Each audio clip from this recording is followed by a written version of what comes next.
Welcome to Sexually Charged Radio on 93.3 FM here in Guelph and CFRU.ca if you are listening online or at YouTube. I'm Ruthie. I am not hosting with Thomas.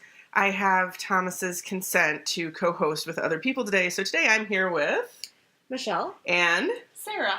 And hi, Michelle and Sarah. How are you? Very good. How are you? Great. Sarah's great, and I'm also great. And I am traveling about, co-hosting with other folks outside of the Guelph area.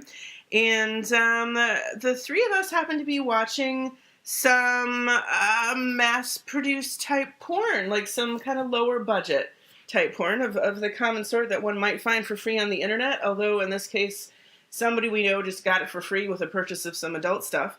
And so it was kind of your everyday kind of straight older man, younger woman kind of stuff. And we found it very entertaining, probably more entertaining than titillating. Is that fair? That's definitely fair. Very fair. Yeah. Not titillating. No, but I'm not ashamed to be turned on by porn, but this porn did not do it for me. No. Yeah. So we thought that perhaps the three of us today might discuss a little bit about things that if people are using porn as sex ed, that they might not get right. So is porn supposed to be, in your opinion, do you think porn is a good source of learning about sex, or good in some ways, or not good in any ways at all? What do you think? I think that it's good in a lot of ways because we tend to have a kind of religiously repressive view in a lot of places regarding sex. And so if people aren't talking about it, and if it's not supposed to be something that you're learning about or experiencing, then naturally just interest, people are going to seek out something. And so I think that it can be an education tool, or perhaps it is the education tool that's maybe most used, but it's not always the most accurate source of information. Apologies for the pun, but what might we say it fills a gap? Indeed. Yes. So definitely people want to learn. There's a lack of good resources. Folks maybe feel extra repressed about it. And so porn can give an opportunity to learn some things about sex for sure that we don't have another opportunity to learn from. Yeah, absolutely. What do you think about learning from porn, Sarah? I think porn is maybe a good place to learn what you're interested in, but maybe not a good place to learn the technique for performing the acts that you're interested in. Yeah, especially if you're just watching whatever porn you can find. Right. Unless you intentionally sought out specific porn that's made for those reasons, the more educational type porn. But if you're just watching general porn to see what you're interested in, not always the good thing to mimic the technique. So maybe it's good for fantasy, but not so good for instructional, unless you're looking for something designed to be instructional. Yeah, I feel like, with a camera on every cell phone and the ability to put things on the internet and different websites that might be available where anyone can post anything, you might not always get, I don't want to say the expert opinion, but some very home cook type of. Yeah. Well, it's not, it's meant to be entertainment, right? So often when I'm talking to folks about porn, I'll say, we wouldn't want to learn how to reduce crime in our neighborhoods from watching superhero movies. That would not be realistic education. It's there for entertainment. And we don't necessarily want to learn how to have sex from porn because it's also made for entertainment. So it has actors. And I think a lot of people are under the impression that amateur porn is people having the same kind of sex they would have off camera, just with a camera. And while there may be some situations where that's true, amateur porn is, to my understanding, one of the largest, fastest growing, profitable areas of porn, which means it's still people acting in large part. And even so, the kind of sex you have off camera doesn't film well. Like you generally are not at angles to get a camera in there in those ways, or you might not be thinking about your face in the same way, stuff like that. So anytime it's filmed, I think it changes at least a little, if not a whole lot. I think so too. there's certainly things that are said and done in porn that I have never had come up during a relationship with a person. And I feel that a lot of times, you are acting for the camera and you're not making the same noises, having the same responses to things that you might if you were acting like a porn actor. What was the name of this porn, Sarah? Like something about mom's new boyfriend or something? Yeah, my mommy's new boyfriend, I think is what it was called. Yeah. So when we were watching this particular film, Sarah, what was one of the first things because almost from the beginning I said, oh, this is a reminder of why some of the folks that I work with or hear from are just friends, might have been misled about what works, especially guys who are interested in having cis men who are interested in having sex with cis women might not maybe have had the most accurate ideas if this is where they learned from. I was like, oh yeah, this might be an example of that. What came to mind for you around that? I remember in the very first scene that we watched, about 60 seconds in, I would say, his mouth went on her nipple, and after about 2 seconds, she was making massive orgasm sounds in what, to me, watching what was happening between the actors would be more a situation where it would be like, oh, that's nice, keep going, but it was barely the start and barely a touch, and it was this massive explosion of pleasure, and I think from the beginning that sets... So that was likely just acting. Yes. Yes, I would imagine so. So that sets an expectation for the guy. So if you're not taking it as entertainment, if you're taking it as instructional, then that's setting an expectation for the guy that he should be able to evoke that in a partner that quickly and easily. Some people are nipple orgasmic for sure, but usually not that fast. But also I think if people are looking at it as instructional, it could set some expectations for women about what is supposed to feel good and how quickly you're supposed to feel good, but also maybe how you have to gratify your partner with the sounds you make. Absolutely. And I feel like I don't make very much noise at all. And so sometimes I feel guilty about it because I'm sure that maybe, it's being perceived as that I'm not enjoying myself. But really I am. And I tend to talk more than to have a lot of just Gaspy, moany noises. sounds. And yeah, absolutely. So some people also just really concentrate during sex, mm-hmm. which doesn't really go well with talking sometimes. How are you with sounds, Sarah? I think I'm very vocal and I make a lot of noises. I probably come close to porn sounds, but not quickly and not for 90 straight minutes. I do believe this video was 10 hours, but we did not watch all 10. We did not watch all 10. No, we couldn't. Not even close. No. I think we watched about an hour in total. But, so it's not a constant sound. I do make those noises when they just happen to come out of me, but it's not like that, and probably for no longer than like 60 to 90 seconds at a time. Mm-hmm. And then your throat hurts a little and you've just got to stop making those noises. Yeah. Well, and probably not at first touch either. Like there can be sounds that let your partner know you're enjoying it, you're not enjoying it, encouraging, even sounds that note that something feels good or whatever the case may be, but it's not going to be orgasmic at first touch unless you have something else going on. There's a big difference between an and an oh! Yeah. There's a big difference. There's a big difference. Yeah, I noticed the difference right there, actually. Yeah. So what other things did we see that... Oh, yeah, you had something to say. In that same scene, with porn, you're only being able to experience just the sight of what's going on. There's nothing else going on to stimulate you. So I feel like a lot of the actions that people are using in porn are strictly visual, and it's not a way that you would actually act with a person. Right. For example, he started off and he was touching her breasts, and And at one point, he put his hands under them and he bounced them up and down like a couple of like those paddle ball things. It was. Oh, what? You don't like that? I mean, come on. It was horrible.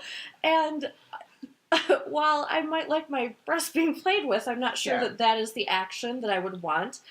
Although at the same time, if visual is the only stimulation you're getting, I can understand the bouncy And you want big breasts motions in there. and Yes. jiggle and stuff Mhm. like that might be something that the viewer wants to, how malleable, how jiggly, how soft. Yes. However, if someone breastable. tried that with me, that would not That's probably okay. go over well. Sarah, you had something where if somebody does this without letting you know ahead of time or without consent, would make you angry. Yes. And I see this all the time in porn. So But it's- and I will advise you, just if you can use the most medical or non-slang language, then we don't have to worry what time of day this is playing on the radio. Yes. It's when oral sex is happening from the woman to the man, and You can say blowjob. It's just the words for genitals have to be like penis or vulva or vagina, and not more colloquial terms. okay. So during a blowjob, when he pulls out and then slaps your cheek with his penis, Yeah. like if you slap me in the face with something, my immediate reaction is not sexy or even like, oh, it is a full-on fight mode. Like all of a sudden, I will go from sexy times to ready to punch you.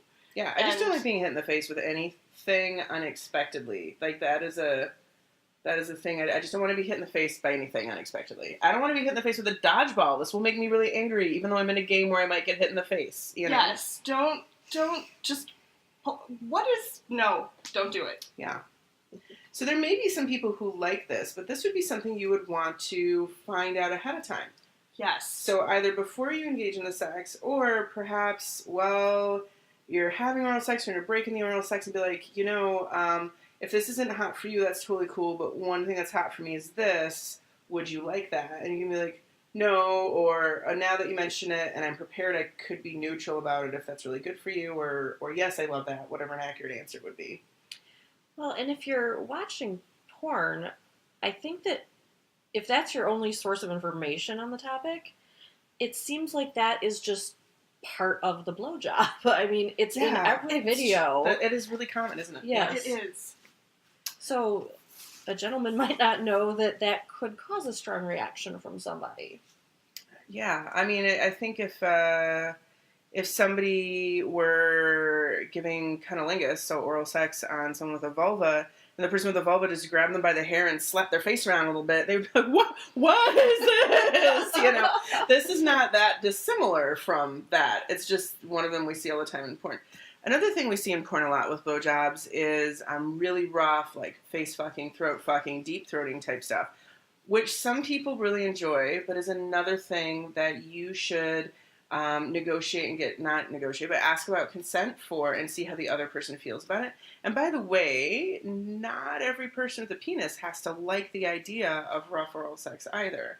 I think it also promotes a stereotype if you take it as educational. And again, I love porn. I'm not trying to say porn is bad or anything like that. That guys are supposed to, or cis men are supposed to want to shove it on in there as hard as they can. What do you two think? I think that that's accurate as a portrayal in porn, because you almost always see the go in hard, go all the way to the back, and then that choking noise and the thick mucus, the having to back off, then the deep breath and catching the breath and then going back in again, and that same choking noise. It's incredibly common. You do have to be careful not to hurt somebody with that. Now, certainly people do this in their personal lives and are usually fine, but anytime you're, I mean, there's a reason there's a gag reflex, right? Your body is telling you this could be problematic. So if I may be personal, do either of you ever enjoy that with your sex? No. Yes. So I'll get to the no in a second. For the yes, I'm guessing people should not just spring that on you, though. No. So you are a person who likes it, but it can't happen the way they show it in porn, or that would be rapey. Yes. So what would be a good way for somebody, not that you have the same way as everyone else, but just for you, speaking for yourself, an example of a good way for someone to go about that conversation with you? It would definitely be something beforehand, and probably not something that I would do with anyone the first time. So it's probably not even part of a conversation for more casual encounters. Mm-hmm. And longer term, I think it just I'm trying to think of how it's come up exactly. But I think it kind of develops more as a sense of how sex happens over time with a partner. And So it might even be conversations not in the moment. right, not in the moment, like when we're talking about sex, and then I broach it because it's something I enjoy. So like it's more something I would request, and see if they're into it. So that's why I'm seeing like how rough can we get with it. So it's probably approached more by me than it is by the other person. It's an advanced sex thing, which does not make it better or something everyone should achieve for or try to achieve, but rather something that we probably do not want to just assume or bring up or think is part of basic sex. And so I can see definitely wanting to perhaps know somebody better, know that they're safe, respectful. I'm going to ask you about yours in a second, Michelle, but I do want to remind people that you're listening to 93.3 FM, Sexually Charged Radio. And you can hear us on air in Guelph, which is in Ontario, Canada. You can also hear us online at cfru.ca. Just search for Sexually Charged, and you can stream all the back episodes there. We're also on YouTube if you search for Sexually Charged. And if you want to send us in a question, you can write to asksc@uoguelph.ca, where our lovely students from Student Wellness field your questions, forward some of them on for us to talk about on the radio, help with editing, and help make the whole show possible. Michelle, you were saying, no, this is not something you're into. So what if somebody is into it and they want to ask you about it and you're going to turn them down? You're nodding along affirmatively that you will turn them down. What would be the way you would want them to ask you about it, and how would you want them to respond when you decline? You look very thoughtful. Yes. I would definitely think that it would. I guess it would go along with a blowjob conversation, and okay.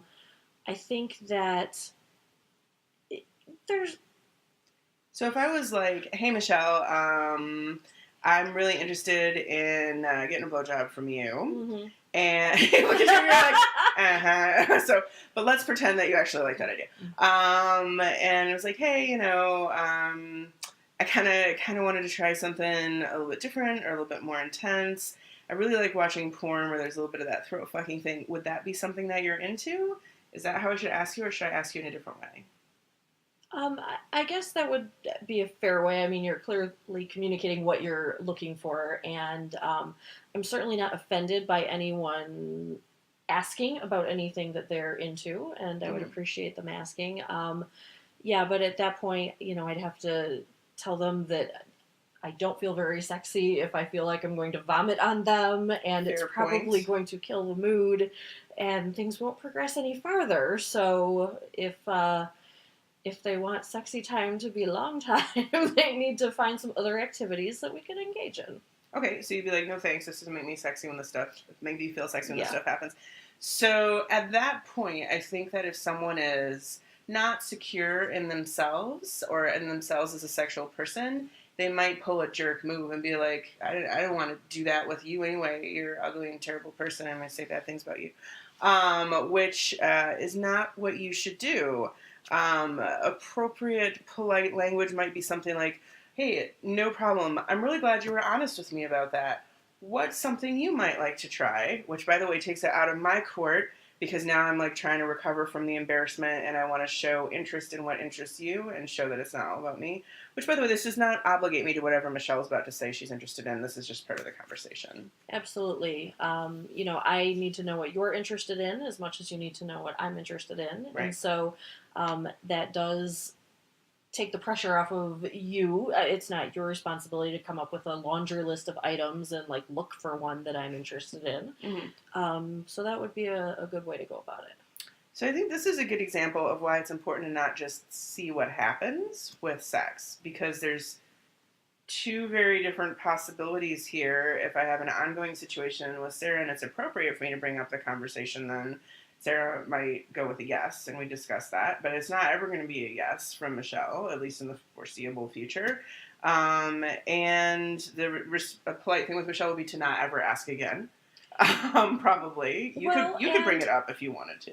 Correct. And perhaps if I was in a relationship with somebody who was interested in seeing if we could expand my capabilities. Your throat, yes. Yes. Once you're more comfortable with somebody and it's not your first few times with them, your anxiety levels go down. Perhaps, you're not as nervous about what's going on. And if you're relaxing in a situation, perhaps more can happen with time. You could, build up to something and, work on it together. And so you can communicate through that and determine what the limit is. Michelle, would you ever forget that I had asked you for that? So, for instance, should I keep bringing it up every week or two just to see if you changed your mind? Probably not, no. Yeah, so you would let me know. That would be a coercive thing.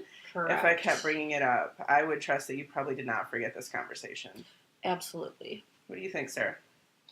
I think, yes, once someone has said no to it, pushing, and especially pushing in the same conversation, again, that's a huge no. I do think, too, when you were talking about when things progress on and you're more comfortable, I think also with trust sometimes comes that, because if you're going to try something, I want to know that if it's going wrong for me, that if I say no in the moment, that that's okay as well. And so sometimes there's stuff that I would be willing to do, but not for a first time, because I want to know that if it's going wrong, saying no isn't going to be a problem in the middle of it. But hoping for that to be the case and asking about it over and over again isn't appropriate. There might be a future time where I'm like, hey, remember that thing that you asked me about a long time ago? Are you still interested in that? Okay, maybe we can try that now. And if that comes up, then... I also want to put a pitch out there, and I don't think this is a requirement by any means, but I like to float it out there as an idea. And right now, my floating it out there as an idea is as a person who straps it on. So I am usually the person wearing a penis when a blowjob is occurring, right? So take that as from that perspective. Is that if it's you should think about trying it yourself first if you want to ask somebody to do something really intense, so that you have a sense of empathy of what you're asking another person to do. Anyone can pick out a sex toy and try to throat it if they want to. In fact, some people who are really into deep throating practice, because it is a learned and acquired skill for the vast majority of people. Your gag reflex is there for a reason. It's naturally occurring, so learning how to work with that is learning. So if there's a person with a penis who wants to give that a shot, thinks that it looks really easy and important, you know what? Pick up a clean dildo and try it yourself and see how that works for you, so that you know what you're asking of someone else. Now, you don't have to, you may not like it. It may not be a thing you ever enjoy, and then you still might want to try it with someone else. But you'll have a lot better understanding of what you're asking another person to do and how to be a responsible penis driver when you're asking someone to throat. Yes. And that also goes for anal penetration and things like that, too. So, again, I don't think, I would not ever say that it's a requirement to try something from the other direction first. But also think about if that is a stomach-turning idea to you, and it doesn't have to do with abuse or anything like that. Or if it feels derogatory to you to try that yourself, then why do you want to do that to someone else? Think about that a little bit, too. There's a lot of head nodding going on. What are your thoughts as I say that? Is that too extreme to suggest? I don't think so. I don't think so. I think that's a good thing to suggest for lots of sexual acts. Yeah. So, but also because I am someone who tends to play with people at rather intense levels, I like to know what I'm asking of people, at least in some level, some basic understanding of it. Because there's a lot of things that you just wouldn't understand if you're on the penetrator side or the assertive person side or the aggressive person side or the not bound person side or whatever the case may be that you just won't get if you're on that side. And man, you get it when you're on the other side. Agreed. Was there anything else in the porn that might not be the best lesson? So timing and how quickly people get aroused or have orgasms. How about lube? There didn't always seem to be much of that happening. There almost never seemed to be much of that happening, and there didn't seem to be anything happening to help it appear naturally either. Yeah, they didn't seem naturally wet at all. Women's vaginas. Yeah. There was no natural lubrication happening, and then there was no lube happening, and it just looked really uncomfortable.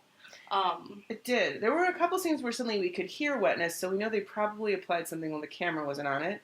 But sometimes we were like, oh, it just looks chafy. It does, and it looks like the skin is pulling sometimes. In some uncomfortable ways, yeah. It did look uncomfortable. Well, and it sets up an expectation that that's just not necessary. And, I think that, if porn perhaps featured more stopping to put on the condom or getting out the lube, but that maybe it wouldn't seem so odd to do it on your own time. So for many people, lube is necessary, especially for anal play, in which case, for most people, lots of lube is necessary. For many people, also, lube, if it's not necessary, it's still an enhancement, especially with anal play. There are some people who don't want any lube. Who don't want any lube for anything. I have a few friends who don't use lube for anal play unless the penetrating partner is quite sizable. And I do get concerned about the delicateness of their tissues, but that's up to them to decide. And some people, if they have a vagina, they lubricate profusely and don't need any of that. But that's not necessarily the norm. There's a lot of people for whom it's at least an enhancement, if not a requirement. And even for some people who lubricate profusely, I used to think that lube was not necessary for me because I am one of those people. And even when that's happening, I've discovered that a little bit of lube still makes things even better because there can be things that kind of wash that away really quickly and stuff. So the lube can be, like your natural lubricant can be watery. You could benefit from something a little more viscous in nature. More, robust. Yeah, there you go. It can also reduce oversensitivity. It's not just for lubricating, right? We are almost at the end of our time. If you have any wrap-up thoughts about learning from porn, what's kind of in your mind as something that's standing out to you the most, or a summary point, or a request to the world? I guess my request to the world would be to look at porn for entertainment purposes only. I feel like it needs that disclaimer at the bottom all of the time. This is not instructional. Please do not try it in this exact way at home all the time. But pay more attention to your partner and don't expect them to react the way you see actors on TV act. Yeah. I would say porn can be great for jacking off, if that's cool with you. And it's a great conversation starter. It is not a replacement for conversations. Michelle, do you have any closing thoughts? You're just in full agreement with everything that's been said. Absolutely. Yes, there's been a lot of great discussion today. Thank you, Michelle. I appreciate that. And thank you all for listening to Sexually Charged Radio.